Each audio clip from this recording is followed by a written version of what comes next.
লবণ দিছ মাখ মরিচ নুন আর হেঁচ ডলি লইছে।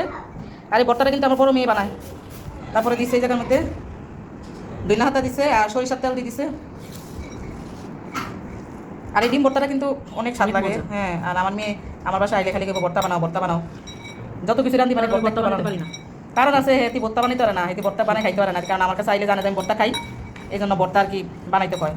তো আমি এটা ডিম ভর্তা বানাই দুপুরবেলা আইসে, দুপুরে না বিকালে আইসে এই ডিম ভর্তা বানাই আমার কই দিয়েছে কালকে আবার বানাইতাম। কালকে হইলো বরবটি দিয়া মাছ, বরবটি দিয়া মাছের ভর্তা বানাইতাম। এটা নাকি খাইতে মন চাইছে অনেক। আইসামি করে ভর্তা বাসা বানাইও না, খাইও না। আইসামি না, আমারটা ভালো হয় না। ভালো হয় না, তুমি বানাও না, মজা হয় না।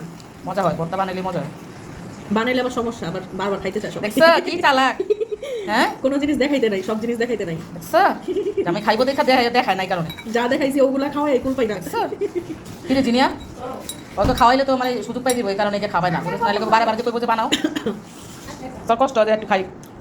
কি রে তোমার ডিম তোর না ডিম ডলতে কষ্ট লাগে। এই খামু কি বাদ দিয়া, খামু কি জিনিয়াও খায়। একে দিও একে আমার আমি একটু খাবো। খাও, ভাত প্লেট আনো যাও।